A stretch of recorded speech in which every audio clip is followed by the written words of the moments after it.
Well, another Oscars show is in the history books, my friends, and I will say, out of the recent Oscar shows that have been on, this was one of the more entertaining. Perhaps it's because they got Billy Crystal, the most entertaining and probably the most popular of the modern hosts of the Oscar shows. They had him back, and it was refreshing, and it was, you know, you like his style. He is relaxed. He's like, what, 9 times he's done this, so you can tell he's a lot more relaxed, and he may be a little tired of it, but let me tell you, I could watch him every year at the Oscars if he was the host, because he just handles everything so well, unlike some other hosts who seem to be a little too uptight. Now, who also was uptight was a little bit of Ryan Seacrest before the Oscars, and he got a little ill on his suit thanks to the dictator showing up. Now, yes, I believe the dictator being banned from the Oscars was a publicity stunt, but the ultimate publicity stunt is dumping ashes on Ryan Seacrest's suit at the Oscars.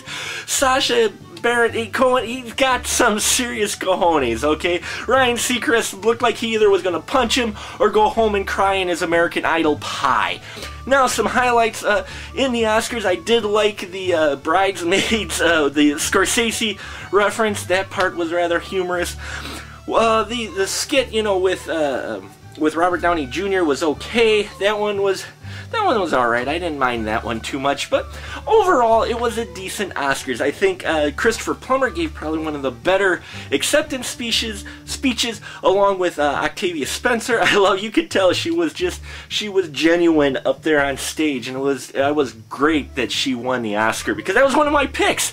Speaking of my picks, well, I fared a lot better than my picks with the U Reviewers Awards, which shows you how unpredictable that show is, and how predictable really the Oscars are. Now, had I gone with my gut feeling, I would have only got 2 wrong, but instead I got 4 out of my 9 wrong, which means I got 5 right, which means I got over half of my picks correct, which means I only got to watch 2 horrible films thanks to the Oscar predictions, and that's Caddyshack 2 and No Holds Barred. By the way, if anyone has a copy of No Holds Barred, let me know, because I got to dig through my VHS, because DVD, these video places don't really want to carry it, but who can blame them? And like I said, if I gone with my gut on the best picture for the artist, instead I went with The Help, because I thought maybe it would be the upset, you know, I would have won there, and the score, though I wanted Adventures of Tintin to win, I did have this inkling the artist was going to win, and well, I was proven wrong and right at the same time. Folks, the Oscars are trying to be more relevant, and you could tell that this year. They tried to keep it a little bit lighter. Now, the Oscars, you know,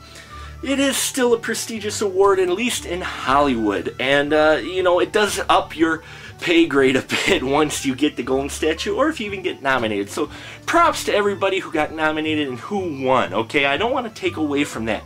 But with all the other awards shows going on right now, makes you figure just how relevant are the Oscars to the general public. In fact, we have a discussion like this on the Dixon Cider Show. Yes, finally, if you're busy on Wednesday or not busy looking for an entertaining download, check out the Dixon Cider Podcast. I was on this past weekend. It was their first live Ustream broadcast. They're going to be Ustreaming every time they record on every Sunday at 10 a.m. unless the schedule changes. Look for their Facebook page and on their web page for any changes in schedule, but otherwise 10 a.m. Central Time they go Ustream live. This one that I was on will be on this coming Wednesdays on the website, and I will be meeting up with them this next weekend. So the podcast for next week, if you're following all this, for our discussion of the post-Oscars, and we're going to see how my picks stacked up with their picks and see who won, and you know, maybe there might be a consequence in there for the guys who didn't